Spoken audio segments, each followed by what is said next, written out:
Olá pessoal, tudo bem? Eu sou o pastor Giovanni e eu tenho uma palavra de Deus para o seu coração. Esse é o nosso podcast Casa na Rocha e hoje com muita alegria recebemos aqui conosco o pastor Marco Aurélio Ferrari, um amigo querido de longa data. Seja muito bem-vindo, Marco. Marco é arquiteto, é um especialista na área de design de interiores também, é um homem de Deus, um conhecedor profundo da palavra de Deus e um amigo querido.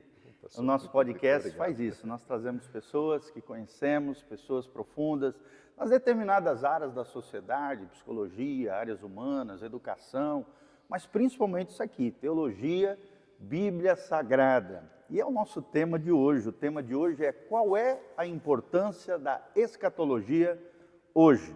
Esse é o tema que nós escolhemos, qual é a importância da escatologia hoje. E com a graça de Deus, vamos aqui mergulhar nas Sagradas Escrituras, falarmos acerca dessa temática tão importante dentro da teologia, da erudição, da dogmática cristã, e eu tenho certeza que você será tremendamente abençoado. Nós queremos começar, como sempre começamos, com o texto sagrado, com a Bíblia Sagrada. Lá em 1 Tessalonicenses 4,13. 1 Tessalonicenses 4,13, o texto sagrado aqui, Paulo, cheio do Espírito Santo, falando acerca da volta de Cristo e os crentes, o que a gente chama de arrebatamento da igreja e ressurreição dos justos, ele nos diz o seguinte, 1 Tessalonicenses 4,13. Não quero, porém, irmãos, que sejais ignorantes acerca dos que já dormem, para que não vos entristeçais como os demais que não têm esperança.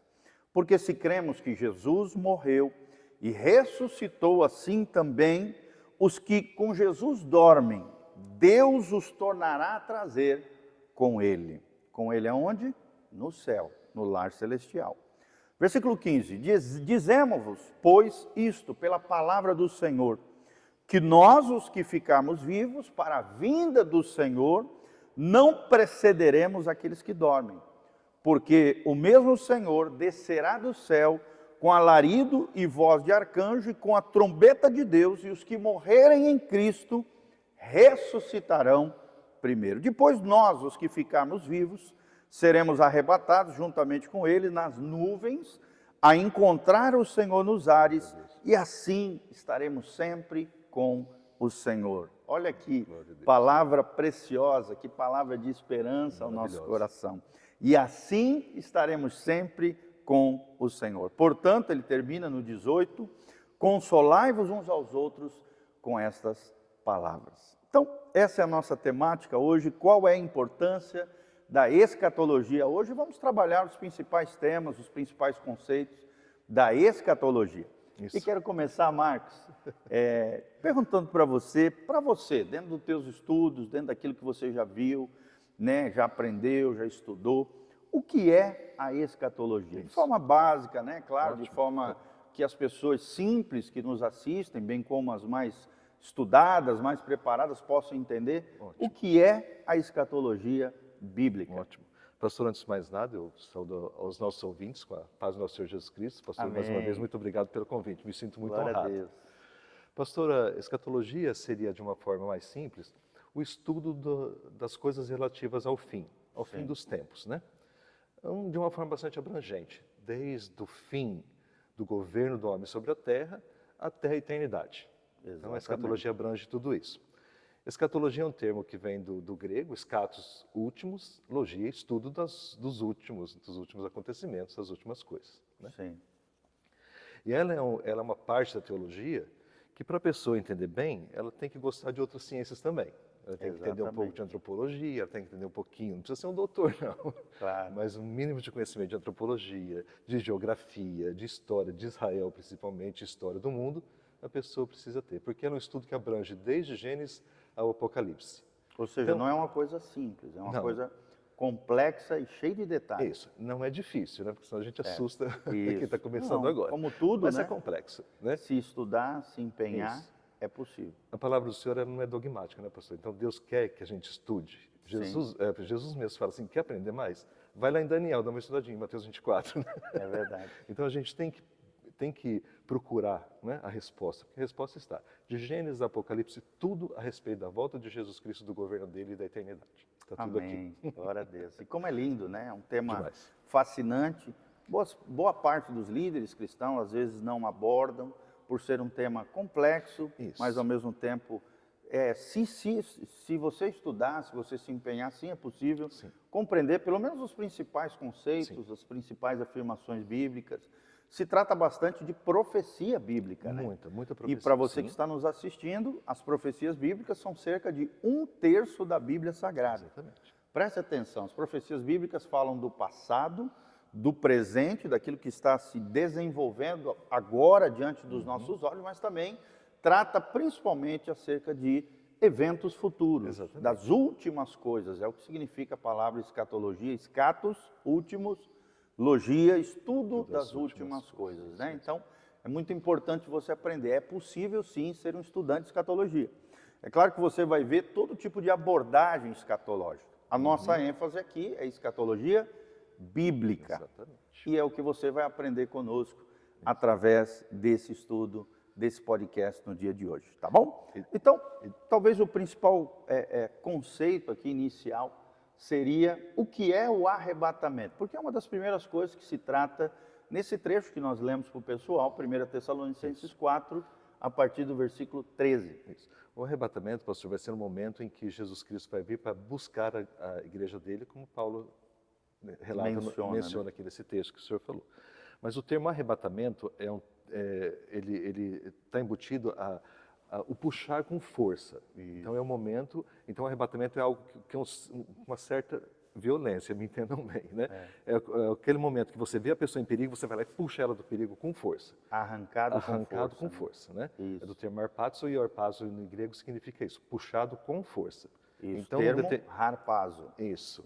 Num determinado momento, Jesus Cristo, a hora que o Pai determinar, ele vem buscar a noiva dele, ele vai fazer com violência. Exatamente. Vai nos arrancar com força da terra. Exatamente. E nos levar às regiões celestiais, que é onde Jesus está hoje, né? Isso. Então o arrebatamento é isso. Nesse momento que o Senhor Jesus Cristo vem buscar a noiva dele, eu falo que o arrebatamento da igreja é a próxima grande profecia a se cumprir. Grande profecia a se cumprir, né? E é interessante que o arrebatamento é o que marca o fim daquilo que a gente chama a era da igreja. Isso, exatamente. Ou a dispensação da graça. Exatamente. É uma espécie de parêntese profético, sim, não é verdade? Desde a descida do Espírito Santo, em Atos capítulo 2, até o arrebatamento da igreja, que é o retorno de Jesus, no sentido de arrebatar o seu povo para a glória eterna. E lá no céu vai estar rolando duas coisas, simultaneamente. Na terra, a tribulação. A tribulação, isso. E lá no céu, o tribunal de Cristo. E as bodas do Cordeiro. E as bodas do Cordeiro. Tá bom. E é aí que nós vamos entrar. Quais são as principais perspectivas sobre o arrebatamento? Os principais posicionamentos que existem sobre o arrebatamento? Pastor, de uma maneira bem simplificada. Isso, né? bem básica, né? A maioria dos estudos divide em três partes, né? Aqueles que creem que Jesus Cristo livra a igreja da tribulação, ou seja, ele vem antes. Certo.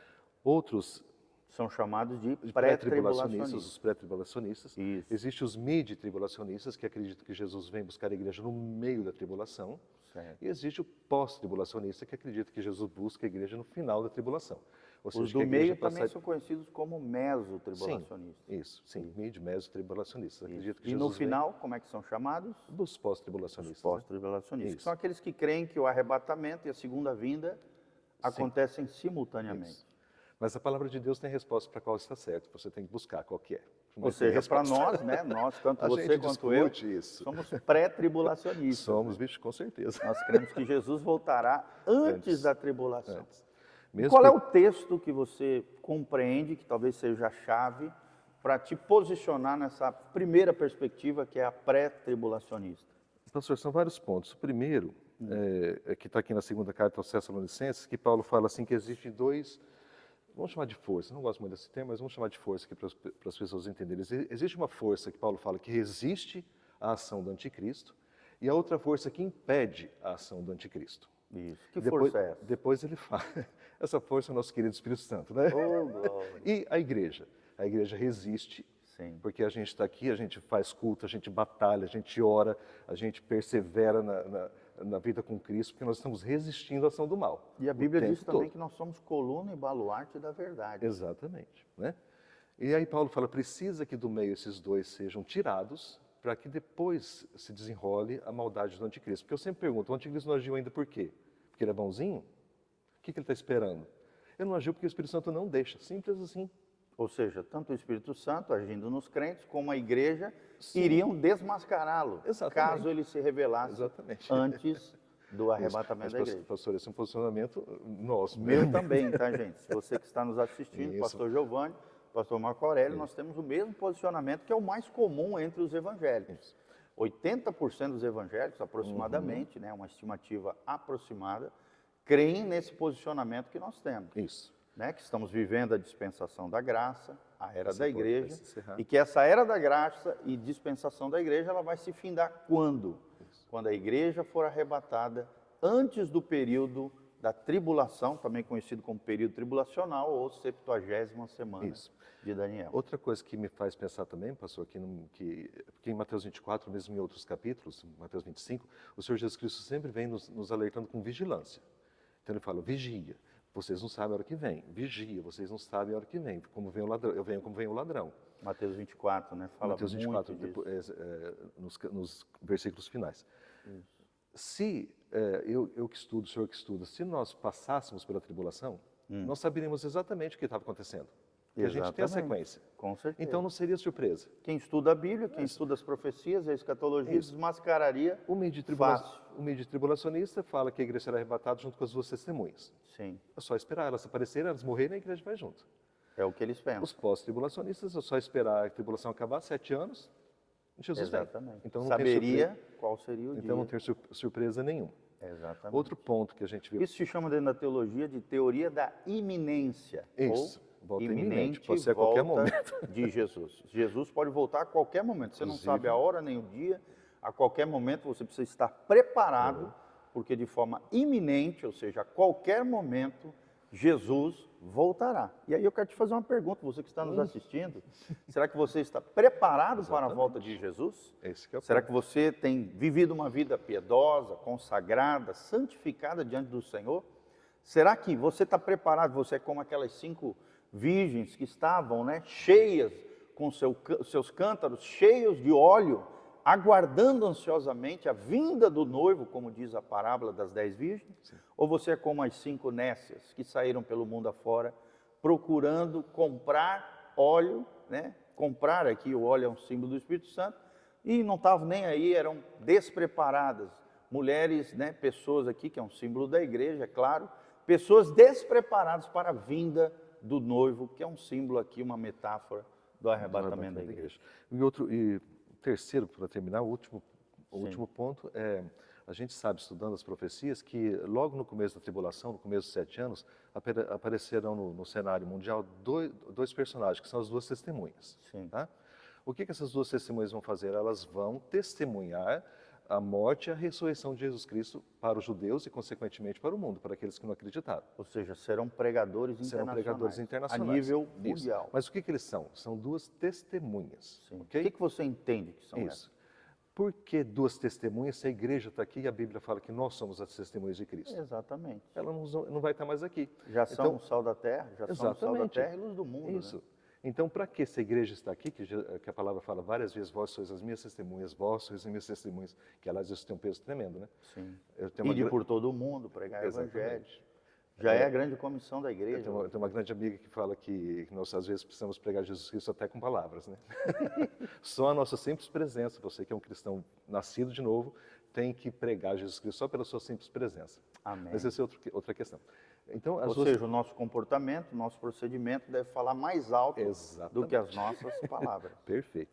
Então, essas 2 testemunhas, elas vão estar pregando aqui, por quê? Porque a igreja não está aqui mais para pregar. Simples assim, no meu entendimento. Também tem o mesmo entendimento, tá bom? Isso. Agora, quem são elas, eu também tenho, mas deixa para lá. Tá bom. Não, se quiser falar, fica à vontade. Tá bom? Eu falo, as 2 testemunhas, que eu acho bastante interessante esse posicionamento, certo. As 2 testemunhas são 2 pessoas que viram, né? Elas viram. E a Bíblia fala que elas atendem diante do trono de Deus, são as 2 oliveiras, inclusive tem um bonitinho aqui, que fica do lado do trono de Deus, são 2 oliveiras, né? Certo. Quando Jesus Cristo ressuscitou, então eles viram Jesus Cristo ressuscitar, quantos anjos tinham? Quantos homens vestidos de branco tinham? 2. Quando Jesus subiu aos céus, quantos homens vestidos de branco tinham? 2. Quando Jesus foi transfigurado em Lucas 17. Isso. Tinha os dois Quantos também. homens? Tinham dois. Quantas pessoas tinham? No meu entendimento, esses dois que viram Jesus ressuscitar e subir ao céu são as duas testemunhas, porque eles viram, eles vão falar, nós vimos. É verdade. Né? É verdade. Aí talvez seja Elias e Moisés. Isso, Pode ser. pode ser. Né? Que apareceram na transfiguração. Nós não estamos dizendo que Não, é isso, tá? não. Estamos só supondo aqui, fazendo uma suposição dentro daquilo que nós estamos refletindo, pensando aqui. E Deus é poderoso para fazer o que Ele quiser. Isso, exatamente. Ele é soberano, inclusive, trazer, né, de forma visível, como Ele trouxe em Lucas 17, naquele momento de transfiguração que Pedro, né, Tiago e João assistiram, viram o Cristo ressurreto antes da morte de Jesus e da ressurreição. Sim. Então, Deus é poderoso para fazer o que Ele quiser. Só uma dica ali, então, tá bom? Isso. O que é, então, de forma, claro, básica, para que aqueles que estão nos assistindo possam compreender, o que é para você a tribulação? Ou período tribulacional, ou 70ª semana de Daniel. A tribulação, pastor, está respondido logo nesse mesmo texto de Tessalonicenses 2, quando Deus fala assim, para aqueles que não acreditaram na pregação do amor de Jesus Cristo, usando as minhas palavras, né? Claro. Eu enviarei a operação do erro, para que creiam na mentira. Então, já que não quiseram aceitar, isso é mais um excludente da igreja, né? Porque a igreja aceitou, a igreja quis, né? Então, para esses que não quiseram, ele vai enviar a operação do erro. E essa operação do erro vai se chamar, vai estar embutida dentro da tribulação. A tribulação é um período de 7 anos, de acordo com a profecia de Daniel, né, que tem um período que Deus precisa tratar com Israel ainda, durante 7 anos, e dentro desses 7 anos vai acontecer a tribulação e a grande tribulação, ou seja, o que era ruim vai ficar pior, né? Exatamente. E é interessante, dentro do que você falou, só pegando esse gancho, é que vai acontecer 21 juízos descritos no Apocalipse. 7 selos, 7 trombetas e os piores juízos escritos na Bíblia Sagrada, as 7 taças da ira de Deus. Então, você que está me ouvindo, não fique para trás quando Jesus voltar, se prepare para a volta de Jesus, porque o negócio vai pegar. Juízos terríveis, horrendos, descritos no livro de Apocalipse, vão acontecer sobre a terra, 7 selos, 7 trombetas e 7 juízos terríveis, taças, né? 7 taças da ira de Deus. Você quer saber mais sobre esses juízos? Nós temos uma pregação aqui mesmo no canal, uma pregação de cada um desses 7 juízos. Os 7 selos de Deus, do Apocalipse, as 7 trombetas do Apocalipse, e temos também um estudo completo sobre as 7 taças da ira de Deus, nesse nosso canal PR Giovanni no YouTube. Mas a tribulação, pastor, vai servir para mostrar para o homem que, como se Deus falasse, é isso mesmo que vocês querem? Vocês querem mesmo viver sem mim? Olha o governo que vocês conseguem, é isso que vocês querem? Né? Mas eu vejo mesmo dentro dessa tribulação o grande amor de Deus. Né? Sim. Porque Deus, Ele está falando, Ele está avisando, eu como um pai, falo assim, é isso mesmo que vocês querem? Tem certeza? Seria uma espécie de chicote de Deus. Exatamente. Juízos, né? Exatamente. O cálice da ira de Deus transbordando como nunca antes na história humana. É claro que sempre houve juízos de Deus ao longo da história, né? Sempre houveram disciplinas de Deus com o seu povo, porque sempre o juízo de Deus começa na casa do Senhor, mas também entre a humanidade, em vários momentos da história humana, houve juízo de Deus. Um exemplo também bíblico é Sodoma e Gomorra, né? Um juízo terrível. Fogo e saraiva, fogo do céu e chuva incandescente caíram e destruíram Sodoma e Gomorra pelos seus pecados, pelas suas iniquidades, pelas suas imoralidades. Imagina como vai ser a tribulação. Uma coisa que também pode ajudar... Só quero imaginar, não quero passar. Algo que pode ajudar também as pessoas que vão querer estudar escatologia e fatalmente o Apocalipse, é que eu sofri um pouco para entender esses juízos, porque apesar deles serem sequenciais no Apocalipse, pastor, eu entendo que eles não estão naquela sequência. É como se fosse um imenso liquidificador que o Senhor jogasse tudo junto e aquilo fosse acontecendo tudo simultaneamente. E alguns dá a impressão clara que são simultâneos. Né? Sim, exatamente. Então não é espera uma taça, abrir um selo, depois outro selo, depois... Eles vão se misturando, vão acontecendo simultaneamente. Abriu o primeiro selo, solta o anticristo. O anticristo ele vai governar do primeiro ao último dia. Então não vai ser só aqui, depois vem a morte do cavalo, a fome, a morte e a fome dos cavalos, elas vão desde o primeiro ao último dia. Exatamente. O que acontece? Nos 3 primeiros anos e meio Ou seja, da os juízes vão convergindo entre si. Exatamente. Então, E não pense que são sequenciais. obviamente, sequenciais. Isso.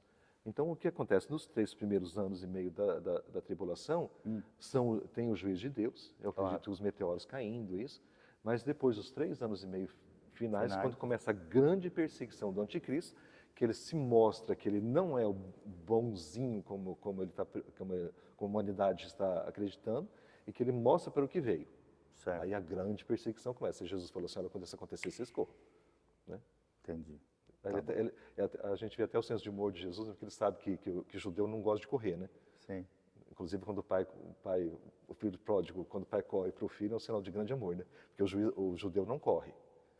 E ele falou assim, mas vocês estão aqui correr. Se for no sábado, então, porque no sábado o judeu tem um certo dia de descanso do judeu. Né? E ele não pode nem andar direito, que dirá correr. E Jesus falou, mas esse dia vocês vão ter que correr. Eita.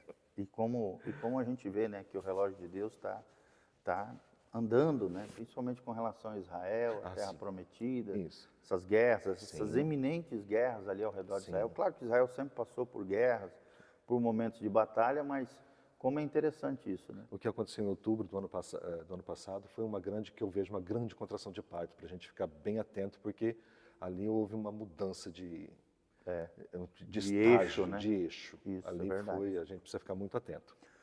Tá bom. E outra perguntinha que eu queria te fazer é o que é o Armagedon? Essa grande batalha, essa grande guerra travada no final da tribulação. O Armagedon, pastor, é a batalha do bem contra o mal. É quando Jesus Cristo vem com o seu exército, com a igreja. Né? É até uma redundância falar com a igreja, porque no momento do arrebatamento, quando a cabeça se une com o corpo, onde a cabeça vai, o corpo vai atrás. Né? É verdade. Cristo é o cabeça, Cristo é a cabeça, e a igreja é o corpo de Cristo. Então me pergunta, a igreja vai estar na batalha? Eu falei assim, vai. Com vai, certeza. porque umas pedras eu quero tacar agora. É interessante, né, que o Apocalipse diz que Jesus voltará, né, e nós com ele, juntamente com os anjos, com cavalos brancos. Exatamente. E é interessante, né? Que é uma batalha da sua boca sairá uma espada afiada. Sim. E ele vai seus pés irão trilhar, né, seus inimigos, como se pisa num lagar. Exatamente. Né? Então a batalha já tem um lugar, que é o Vale de Megido, que é uma montanha ali ao norte de Israel, norte de Jerusalém. Indo para o norte. Isso. E Napoleão, quando esteve lá, ele, sabedor da Escritura, né, ele olhou e falou assim, realmente que podem passar todos os exércitos da terra, que é o Vale de Jezreel, né, que é ali do lado. E é um vale gigantesco, eu tive a oportunidade de conhecer lá. Lindíssimo, né? Quando estava passando lá, perguntei para o guia, você sabe o que é aqui? Ele falou, não, aqui é o Vale do Megido. E é interessante que ali tem uma base aérea. A principal base aérea de Israel é no Vale do Megido. Olha que interessante. Então, ele sabe as escrituras. Apesar de não ser cristão, mas ele sabe que ali é um lugar... Então, Armagedon é essa batalha final que a gente chama. Exatamente. É esse juízo final de Deus, onde o governo do homem vai cair por terra, né? Vai ser derrotado, destruído. Termina a democracia para começar a cristocracia. Ele que manda agora. As tiranias se acabam, né? Homens subjugando homens, democracias de aparente, né? Acaba tudo. Governo do povo. E se estabelece, então... Vai ser uma batalha terrível, né? Por isso que o sangue vai chegar até no artelho do cavaleiro, né? Então vai ser um... sangue para todo lado. Vai ser uma... A Bíblia diz que durante 6 meses os cadáveres estarão ali, sendo comidos e consumidos pelas feras do campo. Isso. Então vai ser uma batalha terrível, mas é um momento que o Senhor Jesus Cristo põe um ponto final na história do governo do homem. Né? Agora é o governo dele que manda. Ele que vai ditar as regras. Isso é importante, gente. Às vezes a gente quer arrumar esperança hoje, né, nos dias de hoje, com esses governos humanos, mas quem entende de profecia e escatologia sabe que justiça social, justiça governamental, plena, realmente, abundante, só vai acontecer no reino do nosso Senhor Jesus Cristo. Assista também, recentemente, fiz 2 ministrações sobre o Salmo 72, onde eu falo sobre o reinado do Messias, o reinado do Messias. O Salmo 72 é um salmo profético que Davi escreveu para o seu filho natural e também espiritual, Salomão, mas sem perceber, ou talvez até percebendo, nós não sabemos, ele profetiza sobre as características do reino milenial, do reino milenário, do reino do nosso Senhor Jesus Cristo. E ali eu falo de 10 características desse reino extraordinário, desse governo, essa monarquia cristocêntrica, né? A partir de Jerusalém, que é Jerusalém, a terra prometida, a Bíblia diz que de Sião procederá toda lei. Exatamente. De Sião virá toda lei. Chegarão na hora do vestido da túnica do judeu, falou assim, nos leve para Jerusalém. Né? Exatamente. E os judeus lá de lá estão sai a aguardando esse dia Claro. glorioso, né? Sim. Essa restauração de todas as 4 alianças, a aliança abrâmica, a aliança palestínica, a aliança davídica, que fala de um rei, de um trono e de um reinado, de um descendente de Davi, e também a nova aliança, que é a aliança mais importante, que é a nossa, da era da igreja, Sim. onde o sangue de Jesus nos faz ter aliança com Deus, e tanto os gentios quanto os judeus podem desfrutar, podem adentrar nessa família eterna de Deus, e recebemos de Deus bênçãos, herança espiritual, promessas que outrora nós não tínhamos. É o famoso mistério que estava oculto, que a nós foi revelado pelo apóstolo Paulo, graças a Deus, pela igreja do Senhor e o corpo de Cristo. Isso é lindo demais. Então, outra perguntinha importante para você. O que é o Tribunal de Cristo? Que é um evento que vai acontecer paralelamente. Na terra vai estar essa tribulação, esses juízos terríveis, mas no céu, aqueles que foram arrebatados estarão passando por 2 momentos. O primeiro deles eu estou te perguntando agora. Para você, o que é o Tribunal de Cristo? Tribunal de Cristo, pastor, seria um momento em que, eu vou colocar aqui os salvos, tá?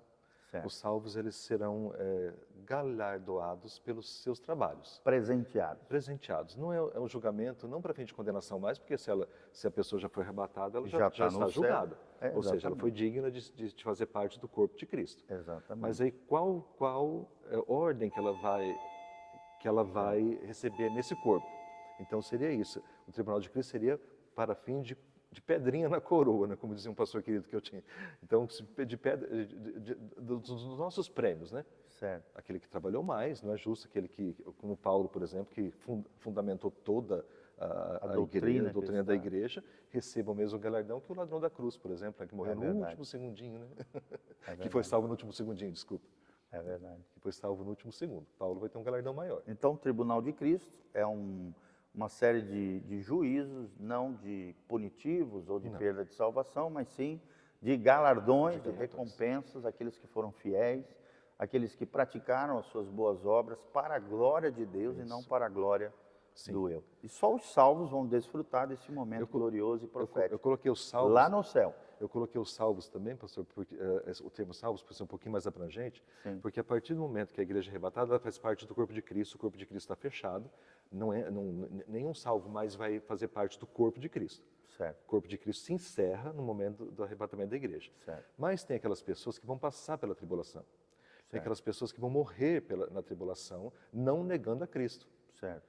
Essas vão ser guardadas debaixo do trono de Deus. Certo. Essas também vão ser julgadas, né? No momento que eles vêm com palmas nas mãos, vestes brancas, né? É um momento. Vai também ter o seu momento de julgamento e juízo. Sim. Certo. Né? Outro evento que vai acontecer no céu, né, logo que a igreja for arrebatada, é as bodas do Cordeiro. Sim. O que você entende que é as bodas do Cordeiro? É o momento do casamento, né? Da festa de casamento, né? Sim, lindíssima. A noiva chega linda no céu. Nossa, que coisa E depois linda. passa pela festa. É isso? verdade. É uma festa. E aí a gente precisa entender o que é um casamento judeu, né, pastor? Porque daí a gente vai ver a riqueza. Que é diferente do nosso. É diferente do nosso. Certo. Mas em linhas gerais, o rapaz se interessa pela moça. Certo. Ele vai na casa dela. Certo. E pede para ela que ele quer um compromisso noivar sério, com ela. Esse ato aqui já é quase um casamento. Certo. Tá? Mas ele fala assim para o pai dela e para ela, fala assim, olha, eu vou preparar casa para nós e quando a casa estiver pronta, eu venho te buscar para a gente casar. Tá? Então esse noivo sai, ele vai preparar a casa. Essa casa, quando estiver pronta, é o pai dele que fala para ele buscar a noiva. Certo. Então é o pai que dá ordem. Olha aí que coisa linda. Quem é o pai? Né? Então ele vem, busca a noiva e a festa é na casa dele. Não Olha é na que casa coisa do pai da noiva. Não é na casa da noiva. E onde é que é a casa do pai? O lar. Exatamente. celestial. Jesus veio aqui na Terra, fez o convite para nós, a grande Rebeca, né? Sim, é Você vai? Falei, vamos. a gente está indo então rumo a essas bodas. Né? Amém. Coisa linda, né? Então, no dia que ele chamar a noiva, é o arrebatamento da igreja, é o momento que os mortos ressuscitam e nós que ficarmos vivos seremos transformados. Né? A gente sobe até os céus e logo em seguida tem as Estaremos bodas com ele para todo Isso. sempre. Que coisa linda. Imagina que coisa linda, né? Me lembro que uma vez eu estava fazendo um casamento e quando a noiva entrou, eu tive uma visão espiritual. olha Que isso. coisa linda, né? E Deus me trouxe à tona, à memória ali, justamente esse trecho da palavra que fala lindo do demais, casamento do noivo e da noiva. Eu me lembro que eu me emocionei muito e Mas comecei a muito fazer lindo ali demais. aquele casamento baseado naquela visão que eu tinha tido de Deus. Então, querido, você que faz parte da noiva de Cristo, do corpo de Cristo, da igreja do Senhor, que aguarda ansiosamente a volta de Jesus, te prepare, te santifique, te consagre a Deus. Sim. Jesus está voltando para nos Glória a buscar. Deus. Então, como Amém. uma noiva adornada, preparada, né, para receber o seu noivo, que é Jesus de Nazaré, o amado da nossa alma, se prepare. Se prepare, coloque em ordem a tua casa, a tua vida, o teu coração É o que a gente e precisa. realmente venha cultuar ao Senhor, venha estar em comunidade, venha fazer parte de uma igreja bíblica, cristocêntrica, relacional, uma igreja que realmente, né, que pregue a palavra de Deus e viva os preceitos muito de importante. Jesus, a fim de você se preparar para que quando Jesus voltar, você não seja pego desapercebido, né, enganado ou de alguma maneira sem prestar atenção nas coisas que estão acontecendo. Quando Jesus voltar, você estará preparado para se encontrar com Ele nos ares. Outra perguntinha importante. O que é o milênio ou o reino milenar dentro, bem claro, resumidamente, de forma objetiva, para você, Marco Aurélio, o que é o milênio? Durante a Batalha de Armagedon, Satanás é preso por 1000 anos. Certo. Né? Então, Pedro fala assim, olha, eu peço para vocês não ignorarem uma coisa. Para Deus, 1000 anos é um dia e um dia 1000 anos. Tá? Então, falta ainda na história do homem esse sábado de descanso, que é esse 1000 anos, esse Shabat de descanso, porque Deus não pôde descansar como ele queria com Adão. Então, ele vai descansar agora com o Adão ressuscitado. Né? É verdade. Então, esse milênio vai servir para que Deus ele interaja com as criaturas, mais do que ele tem interagido agora, obviamente, sobre um governo de Cristo. Certo. E esse período vai durar 1000 anos. Aqui, pastor, o mal não vai atuar mais. Certo. Mas o homem ainda vai ter o conhecimento do bem e do mal. Certo. Tá? Então, esse conhecimento do bem e do mal precisa ainda ser expurgado também. Isso precisa ser tratado. Sim, é verdade. O homem, para chegar na eternidade, ele precisa entender que o mal ele não vai querer de jeito nenhum. Certo. Tá? Então, esse período vai ser para isso, para esse descanso dos seres humanos, para o governo de Cristo, para recompensar a igreja, para recompensar os justos e também para tirar esse restinho de mal que ainda tem. Certo. Eu digo isso porque no final do E milênio... assim, quais são as principais características que você vê desse período milenário, desse reino do nosso Senhor Jesus Cristo? Isso. Ou milênio, né? Pastor, Jesus comprou para ele duas classes de pessoas, os sacerdotes e os que reinarão sobre a terra. Certo. Então, eu acredito também que eu não falei nisso, no tribunal de Cristo, alguns serão separados para sacerdotes, outros para reis. Certo. Então, é interessante saber que nós, como corpo de Cristo, nós estaremos reinando aqui nessa terra. Governando juntamente com Cristo. Governando um povo que conhece o que é mal. Não tem o mal atuando mais, mas sabe o que é mal. Até porque Satanás está preso, né? Isso. Por 1000 anos. Então, essa igreja governante vai ser uma igreja que vai governar a terra com vara de ferro. Certo. Não vai ser um O que governo. você entende que essa expressão, vara de ferro? Isso. Os seres humanos, eles ainda vão querer fazer algumas coisinhas erradas. Tripulias. Isso. E a igreja não vai deixar. Simples Certo. assim. Mas óbvio, pastor, vai ser o paraíso na terra, né? Porque Claro. Isaías fala que a ferocidade dos animais será tirada. A criança vai brincar com a serpente. Estou usando minhas palavras, né? São metáforas. São metáforas, né? O Ou leão seja, vai brincar com o será um cordeiro. tempo de paz, né? prosperidade, provisão, Sim. bonança. Aquele que morrer, olha o verbo, aquele que morrer com 900 anos, morrerá criança. Olha aí. Não é isso? Porque Isaías fala que os anos do meu povo voltarão a ser como os anos da árvore, né? Ou seja, quem nasce no ano 1 do milênio Isso. pode viver até 900 1000 anos, 1000 potencialmente falando. Exatamente, isso. A morte não está extinta, porque o último inimigo a ser vencido é a morte, né? A morte ainda existirá, mas Certo. não com essa malignidade que ela tem hoje, né? Certo. de acidentes, assassinatos, é isso que eu digo. Então será um tempo de paz, De paz, bonança, de muita paz. de governo justo, Isso. de fim, né, das tiranias, Isso. subjugar os humanos, das injustiças sociais, de todas essas coisas que a gente vê, essas mazelas hoje muito constantes, né, nos governos humanos. Você já pensou que delícia, né? Saber que Jesus está reinando lá em Jerusalém, vamos lá ver ele, né? E Jesus pessoalmente estará Pessoalmente, reinando isso. a partir de um trono davídico em Jerusalém, toda a terra. Sim. Jerusalém será o centro Exatamente. do universo e ali. do globo terrestre. Globo terrestre. Olha que coisa Pensa linda. isso. Imagina, eu quero estar lá, gente. Você é? também? Então, te prepare para a volta de Jesus e para esse milênio, esse reinado do Messias, reino que durará 1000 anos. Continua, deixa eu só fazer mais um adendo aqui que eu achei bastante interessante. Não, fica à vontade. Bastante interessante porque Pedro avisa que cada dia é 1000 anos e 1000 anos um dia. Porque existe um paralelo entre os 7 dias da criação, que Deus é extremamente ordeiro, ele separou a criação em 7 dias, ele separou a história da igreja em sete cartas, e ele separou a história do homem em 7 séculos. Certo. 7 milênios, desculpa. 7 milênios. 7 milênios. O primeiro milênio está relacionado com o primeiro dia da criação, o segundo milênio com o segundo, o terceiro com o terceiro e assim por diante. Assim por diante. Certo. No primeiro dia, Deus cria, ele separa trevas e luz. Certo. No primeiro dia do homem, no primeiro milênio do homem na Terra, ele separa o bem e o mal, a descendência de Caim e a descendência de Sete. Certo.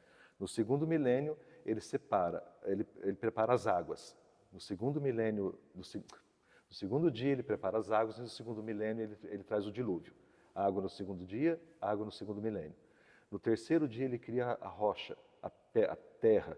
Sim. No terceiro milênio ele cria Israel e no terceiro dia ele cria a rocha. Certo. No quarto dia ele cria o sol e a lua. Certo.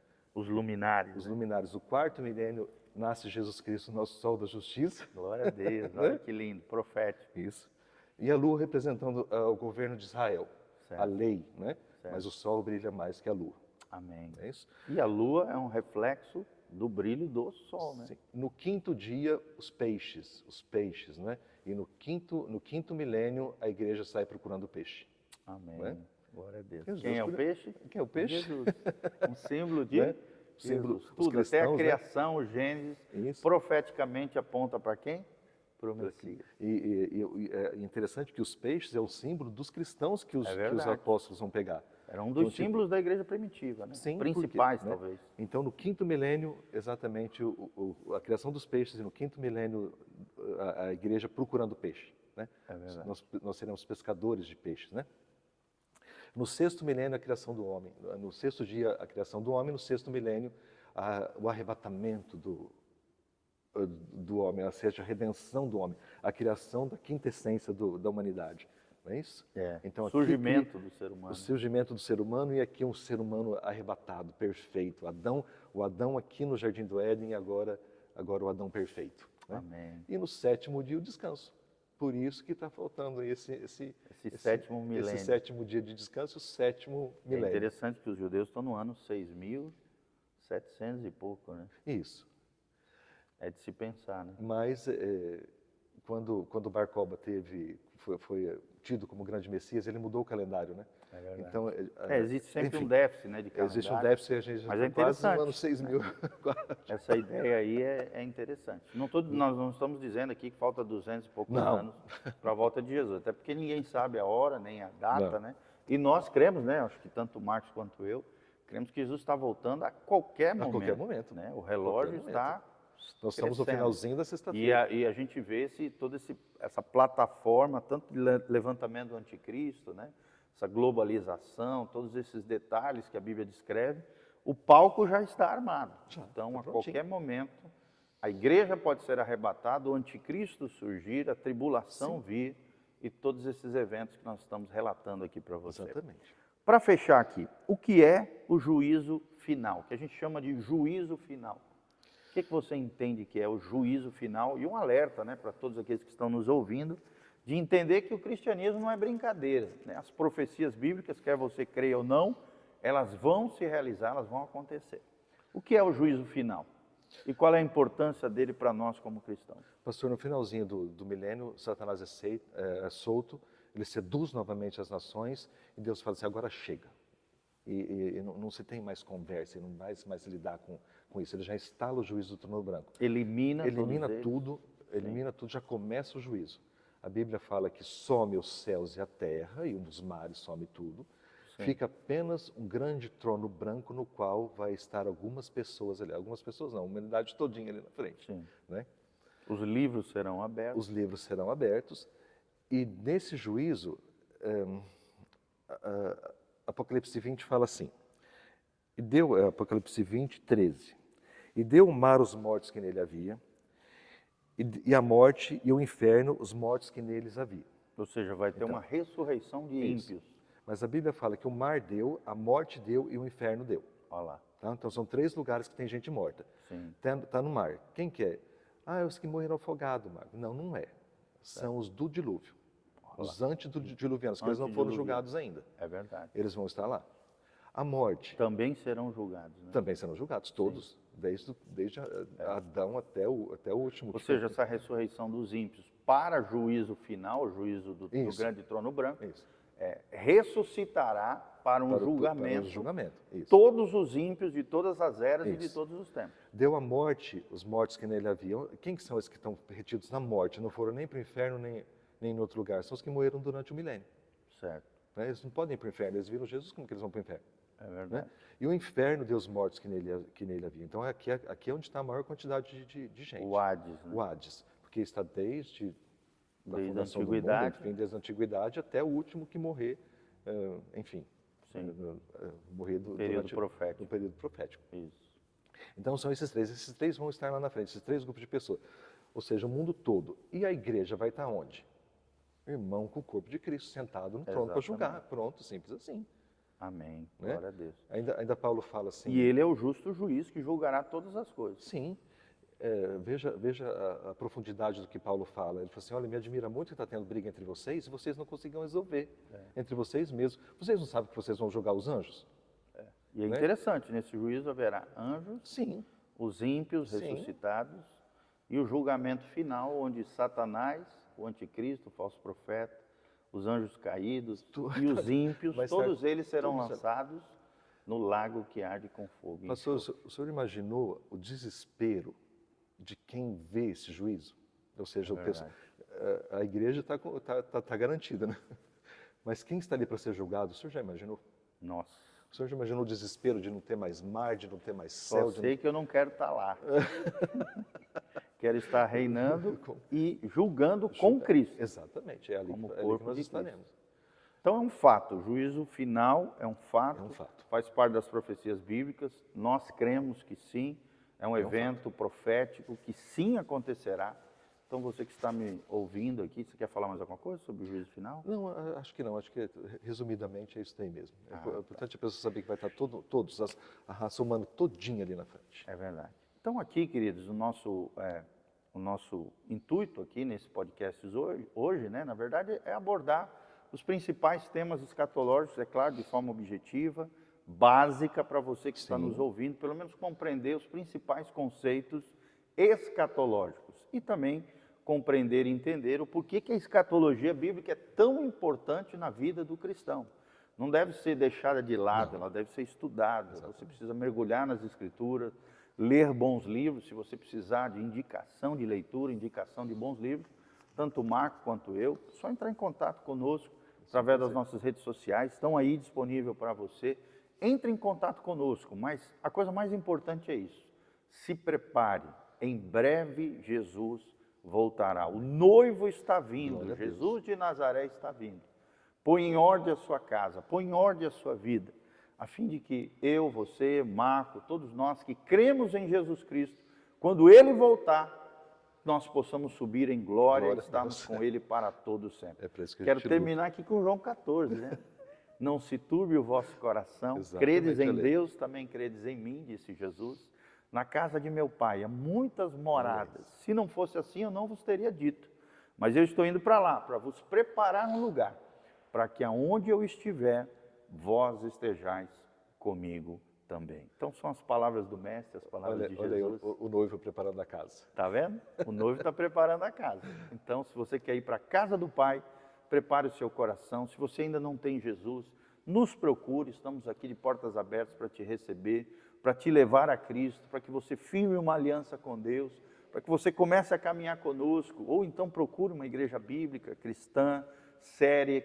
3 características: uma igreja relacional, Sim. uma igreja cristocêntrica, que não seja o homem, mas Cristo seja o centro, e uma igreja bíblica, que pregue a palavra de Deus, não vãs filosofias, não enganos e mentiras, e nem religiosidade aparente, mas que seja uma igreja cristocêntrica, bíblica e relacional, que te leve a se relacionar com Deus e também com os vossos irmãos e com a sua família e com a sociedade que ainda não conhece a Jesus. Então, assim, busque, estamos aqui de portas abertas para te receber, estamos aqui à sua disposição. Se você tiver qualquer dúvida, qualquer necessidade, entre em contato conosco. No link de descrição embaixo aqui, tem todas as informações de como você pode contribuir conosco financeiramente, de como você pode entrar em contato conosco através das redes sociais, dos nossos telefones.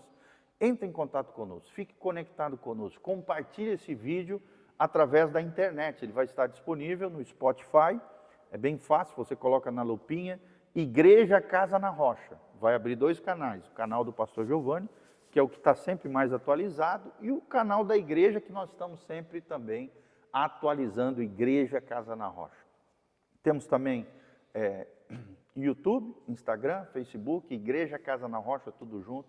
Você também vai encontrar o canal do pastor Giovanni e o canal da Igreja Casa na Rocha, tá bom? É uma alegria receber você, agradeço de coração, Marco, você sempre tem contribuído muito aqui para o nosso conhecimento. Prazer, tudo meu. E sempre tem sido um instrumento de bênção aos nossos corações. Agradeço a Deus pelo privilégio de te ter como amigo, querido, como irmão precioso. Que a graça e a paz de Jesus venha sobre todos nós, querido. E eu quero terminar orando pela tua vida. Não esqueça de compartilhar esse vídeo através das suas redes sociais. Nos ajude a chegar mais longe, compartilhando com outras pessoas aquilo que você tem aprendido conosco através das redes sociais, tá bom? E feche os seus olhos, coloca a mão no seu coração.